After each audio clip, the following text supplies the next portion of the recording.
जी जनाब, x lookup के benefits की हम बात करें। एक और छोटा सा आर्गुमेंट जो इसी स्लाइड पे रह गया था हमारा, वो डिस्कस करने वाला था, वो था जी सर्च ऑर्डर्स। एक्स लुकअप आपको एक एडिशनल आर्गुमेंट प्रोवाइड करता है जो कि आपका वैसे तो ऑप्शनल होता है, लेकिन उसके कुछ बेनिफिट्स हो सकते हैं जब आप बहुत बड़े डाटा पे काम कर रहे हैं। आपने देखा होगा मैंने बहुत पे बहुत जोर दिया है, क्योंकि बहुत बड़े डाटा से मुराद ये है कि जब आप फॉर एग्जांपल 40,000 50,000 रोज़ वाले डाटा पे काम कर रहे हैं तो उसके ऊपर एक्स लुकअप लगाना और उसको अप्लाई करना जो है ये थोड़ा सा आपके लिए लेंथी टास्क हो सकता है, क्योंकि उसने हर वैल्यू को सर्च करना होता है। ठीक है जी, हर वैल्यू को फाइंड आउट करना है, उसको वैल्यूएट करना है, कंपेयर करना है आपकी लुकअप वैल्यू के साथ।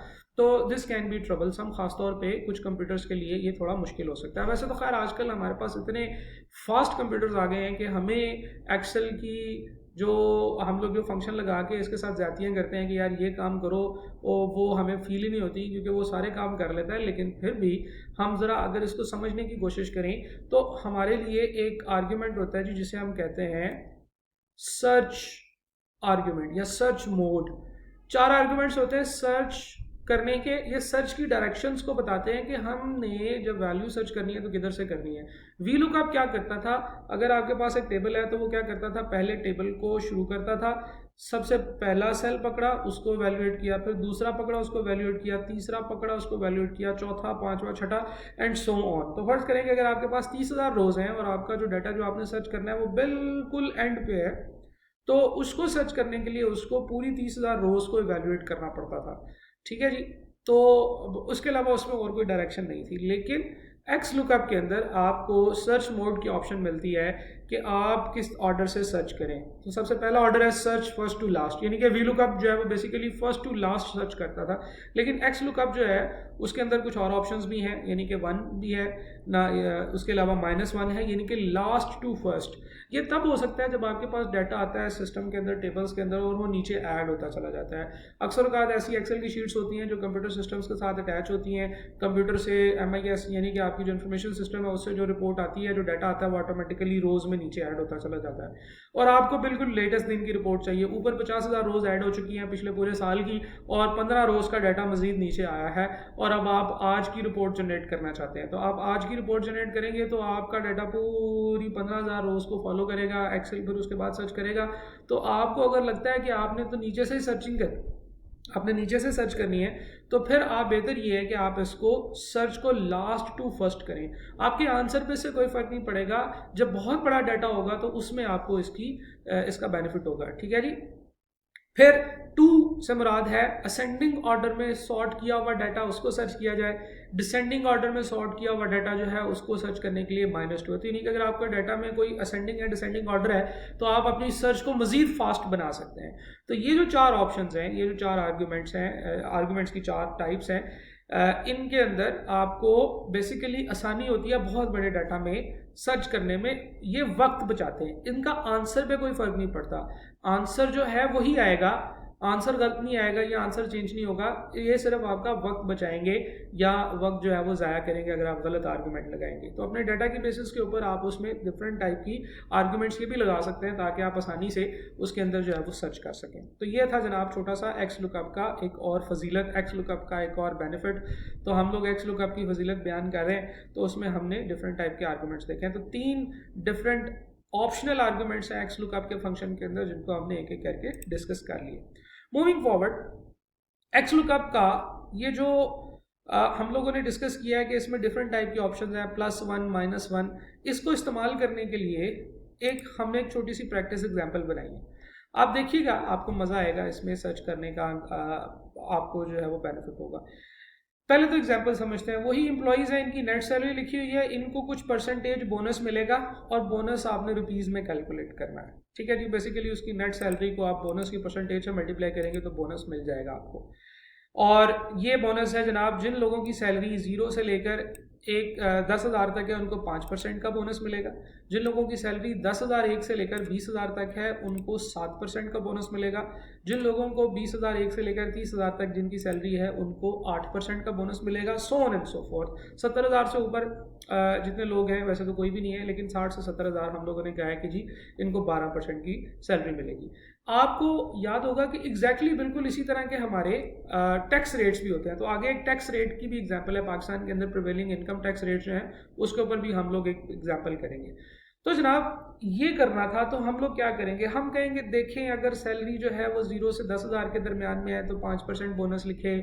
फिर देखें कि अगर सैलरी जो है वो 10,000 से 20,000 के दरमियान में है तो 7% का बोनस लिखें। तो एक इफ़ का फंक्शन जो है वो हम लोगों के जहन में आता है कि हम नेस्टेड इफ़ लगाएं या मल्टीपल इफ्स लगाएं ताकि हमें पता चले कि हमारी जो सैलरी है वो किस रेंज में फॉल करती है, उसके बाद हम उसके बोनसेस लगाएं।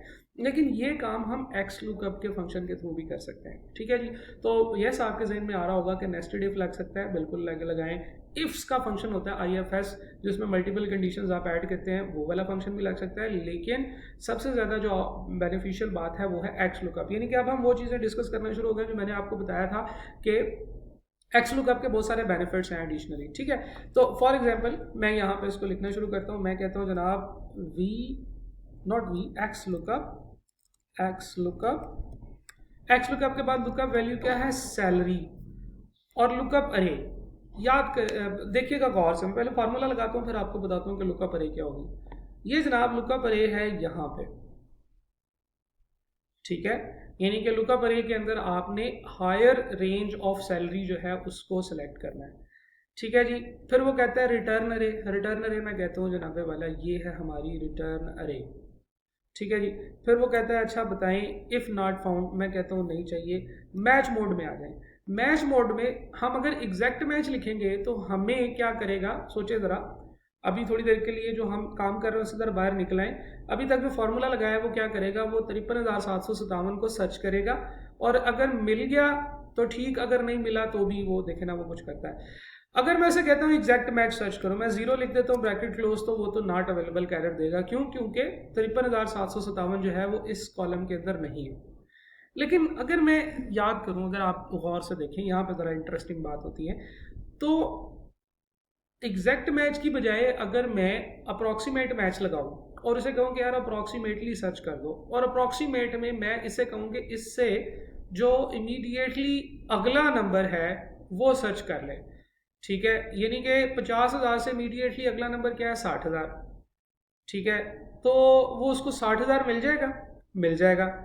उसके आगे 11% लिखा हुआ, वो 11% ला के दे देगा। मुझे क्या चाहिए कि मैंने इससे इमीडिएटली अगला नंबर सर्च करना है, जहाँ पे मुझे वो मिलेगा वहाँ से मुझे बोनस की परसेंटेज ला के दे दे।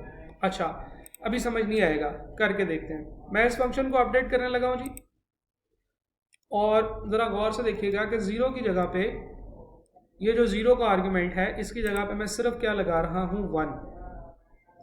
ठीक है जी, तो उसने मुझे ला के दिया है 11%। देखिए आप 50,000 से 60,000 की सैलरी में क्या होना चाहिए था, 11%। तो उसने क्या किया, उसने 53,757 सर्च किया, नहीं मिला। उसने उससे आगे वाला नंबर जो था 60,000 का वो मुझे ला के दे दिया, और 60,000 के आगे 11% की सैलरी लगा दी उसने। सही है जी, इसको मैं सिंपल डबल क्लिक करके नीचे की तरफ पॉपुलेट करूंगा और सैंपल के तौर पे चेक करते हैं। लेट्स सपोज अगर हम बात करें जिन लोगों की सैलरी जो है वो फॉर एग्जांपल 39,554 है, तो वो क्या कर रहा है जी, 39,554 9% की कैटेगरी में आता है। एक चीज़ और देखिएगा जो हमने मिस की, वो ये कि हमने इसको, इस वाले सेल को हमने फिक्स नहीं किया, क्योंकि ये जो रेंजेस हैं ये दो वाली, ये हमें फिक्स करनी चाहिए। तो हम पहली रेंज पे क्लिक करते हैं, F4 प्रेस करते हैं, तो ये हमारी फिक्स हो जाएगी। इसी तरह से हम लोग जो दूसरी रेंज है इसको भी F4 प्रेस करके फिक्स कर देते हैं। ठीक है जी, इसके बाद हम इसको डबल क्लिक करके दोबारा पॉपुलेट करते हैं, तो आप देखें कि आपको एंड तक जो है वो नजर आएगा। एक और सैंपल के तौर पर सिलेक्ट कर लेते हैं। ये जनाब हमारी सैलरी है 18,310। 18,310 जो है वो इस कैटेगरी में फॉल करती है, 7% रेट आना चाहिए। 18,310 का 7% रेट आ रहा है। तो हम लोगों ने VLOOKUP के फंक्शन को इस्तेमाल करते हुए बहुत लंबा इफ़ का, बल्कि नेस्टेड इफ़ का जो फंक्शन है उसको हम लोगों ने अवॉइड कर लिया, और ये हमारे पास हर बंदे के बोनसेस आ गए जो हम लोगों ने जनरेट किए। ठीक है जी, तो ये एक बड़ा ज़बरदस्त फ़ायदा हुआ है एक्स लुकअप के अंदर +1 के आर्गूमेंट के आने का, जो कि मैंने आपको पिछली वीडियो में बताया था कि VLOOKUP के अंदर नहीं होता था। VLOOKUP के अंदर लोअर वैल्यू होती थी, हायर वैल्यू नहीं होती थी। ठीक है जी, तो आपको उम्मीद है ये समझ आया होगा। इसी तरह से जो हम लोगों ने बात की थी कि टैक्स का, तो टैक्स की एग्जांपल जो है ये भी थोड़ी सी आगे है, लेकिन अभी हम पहले एक और बड़ी मज़े की बात करते हैं। देखिए जी, आपको मज़ा आ रहा है ना आज कि वी लुकअप से कुछ लिमिटेशन थी जो हमने एक्स लुकअप में कवर अप की है। अब ज़रा देखिएगा कि वी लुकअप को फॉर एग्जांपल अगर मैं सारे एम्प्लॉयज़ का सारी की सारी चीज़ें जो है ना वो सेट करना चाहता हूँ, तो मैं क्या करता हूँ, मैं फॉर एग्जांपल यहाँ पे लिखता हूँ एम्प्लॉई आईडी। लेट सपोज मेरा एक एम्प्लॉई आईडी है डाटा सेट 1 के अंदर। तो पहले तो मैं इसको डिलीट कर देता हूँ जी, ये मैंने ऐड किया हुआ था। तो जिस तरह से कंट्रोल शिफ्ट प्लस से मैंने कॉलम ऐड किया था, कंट्रोल शिफ्ट माइनस से मैं इसको रिमूव कर सकता हूँ। अच्छा जी, एम्प्लॉई का नाम मैं चाहता हूँ कि वी लुकअप के थ्रू आए। वी लुकअप लिखेंगे, लुकअप वैल्यू लिखेंगे, लुकअप वैल्यू के बाद आप डाटा सेट में जाएंगे, पहले कॉलम में आपकी लुकअप वैल्यू होनी चाहिए और फिर उसके बाद जो है वो आपके लिए जो नाम है उसका सेकंड रो में है। ठीक है जी, तो 2 ब्रैकेट क्लोज एंटर। मैंने कोमा के बाद कुछ नहीं लिखा, ये मैंने आपको बताया था कि अगर कोमा के बाद कुछ ना भी लिखें तो उसको फॉल्स आर्ग्यूमेंट ही कंसिडर करता है। ठीक है जी। अब यहाँ पे एक छोटी सी प्रॉब्लम है, वो ये कि ये जो फॉर्मूला है, ये जो मैंने लगाया है, अगर मैं यहाँ पे डेजिग्नेशन चाहता हूँ तो मैं इसको यहाँ से कॉपी करूँगा तो वो मेरा एम्प्लॉई नेम के साथ कनेक्ट हो जाता है, वो आगे नहीं जाता। ठीक है, तो मुझे यहाँ पे फिर दोबारा से वी लुकअप लगाना पड़ता है। वी लुकअप के अंदर मैं एम्प्लॉई आईडी लिखूँगा, सर्च करूँगा, फिर उसके बाद जो है वो मैं डाटा सेट में जाऊँगा, एम्प्लॉई आईडी है, फिर ये सारी की सारी रेंज सेलेक्ट करूँगा, फिर अब मैं 2 की जगह पे लिखूँगा 3 ब्रैकेट क्लोज एंटर। फिर इसी तरह से मुझे ये फार्मूला सेलेक्ट करके आगे कॉपी करना पड़ेगा, यानी कि जब तक आगे आगे फार्मूले को पॉपुलेट करना चाहता हूँ मुझे यहाँ पे इसको चेंज ही करना पड़ेगा। ठीक है जी, तो इस तरह से जनाब ये कॉपी होगा वी लुकअप के अंदर। अच्छा, एक्स लुकअप जो है वो इसका बड़ा ज़बरदस्त एक सोल्यूशन देता है और ये सोल्यूशन आपने यहाँ पे देखना है। और एक और बड़ी इंटरेस्टिंग चीज़ आपको यहाँ पे नज़र आएगी, वो है ऐसे फंक्शंस जो कि स्पिल आउट करते हैं, जो कि एक सेल से ज़्यादा सेल्स के अंदर जो है वो आंसर देते हैं। तो गौर से देखिएगा, मैं यहाँ पे लिखूँगा एक्स लुकअप लिखने के बाद सबसे पहले लुकअप वैल्यू, वो मेरी इस सेल में मौजूद है, देन लुकअप अरे। हम डाटा सेट में जाएंगे, ये हमारा पहला जो कॉलम है ये हमारी लुकअप अरे है। उसके बाद जी रिटर्न अरे आती है। रिटर्न अरे में नॉर्मली हम वो वाली रेंज देते हैं जिस रेंज के अंदर आपका डाटा मौजूद है जो आपने रिटर्न करना है। तो हमने इससे पहले देखा है कि हम लोगों ने बी दिया था या सी दिया था, लेकिन अब अगर आप सिर्फ ये काम करें कि बी की बजाय आप सारी की सारी बी से लेकर एन तक की रेंज सेलेक्ट कर दें। ठीक है जी, तो सिंपल एक की बजाय मैंने पूरी की पूरी रेंज सेलेक्ट कर दी है। अब इसके बाद मैंने कोमा लिखना है, ब्रैकेट क्लोज करनी है और एंटर करना है। तो देखिए ज़रा गौर से हुआ क्या कि एक सेल में, यानी कि हमने C8 में फॉर्मूला एंटर किया था, लेकिन उसका आंसर हमें D से लेकर O तक इन सारे कॉलम्स के अंदर नज़र आ गया है, यानी कि ये ऑटोमेटिकली पॉपुलेट हुआ है। ये फार्मूला जो हमने एक सेल में लगाया था, इसकी वजह से हमने बहुत सारे सेल्स के अंदर अपना आंसर जो है वो हासिल कर लिया है। तो बजाय इसके कि हम हर सेल के अंदर अलग अलग वी लुकअप लगाएं, हम लोगों ने एक रेंज सेलेक्ट की जिसकी वजह से हमारे पास एक रेंज में आंसर आ गया। इस वजह से मैंने जो पॉइंट नंबर 9 लिखा है वही लिखा है कि X lookup can return multiple columns at once, यानी कि एक्स लुकअप में जो आंसर है वो एक से ज़्यादा कॉलम्स का इकट्ठा आ सकता है। तो ये एक एक्स लुकअप का आप समझ लें मैजिक है। हम लोग इसी तरह से इस कोर्स में और भी बहुत सारे ऐसे फंक्शंस पढ़ेंगे जिनका आंसर एक से ज़्यादा सेल्स में आता है। इनको हम लोग अरे फंक्शंस कहते हैं। ये स्पिल आउट करते हैं, एक से ज़्यादा सेल्स में चले जाते हैं। अच्छा जी, अब अगर आप गौर से देखें तो मैनेजर वाला जो सेल है इसके ऊपर अगर मैं क्लिक करूं तो आपको ऊपर फंक्शन बार के अंदर इसका फंक्शन तो नज़र आएगा, इसका फॉर्मूला नज़र आएगा, लेकिन ये फॉर्मूला आपको कैसे नज़र आ रहा है, ये डल नज़र आ रहा है। यानी कि अगर आप इसे चेंज करना चाहेंगे आप नहीं कर सकते। इसके ऊपर क्लिक करेंगे इसमें एडिटिंग करने के लिए तो वो आपको खाली सेल शो करवाएगा। इसी तरह से आगे जितने भी सेल्स हैं उन सब के अंदर ये डल नज़र आ रहा है, लेकिन सबसे पहला सेल जिसमें आपने ये फॉर्मूला लगाया था बेसिकली उसके अंदर आपको ये एडिटेबल फॉर्म में नज़र आ रहा है और आप इसे एडिट भी कर सकते हैं। तो ये जनाब दिस इज़ द फर्स्ट अरे फंक्शन जो आप लोगों ने पढ़ा है। अरे फंक्शन बहुत सारे हैं जो हम लोग अपने अरे फंक्शन के मॉड्यूल में पढ़ेंगे। तो जनाब ये हम लोगों ने 10 चीज़ों में से 9 चीज़ें पढ़ ली हैं एक्स लुकअप के वो बेनिफिट्स जो कि हमें होंगे। बाकी जो हैं वो हम लोग अगली वीडियो के लिए रख छोड़ते हैं, क्योंकि सारा कुछ इसी वीडियो में कर लिया तो अगली वीडियो में क्या करेंगे।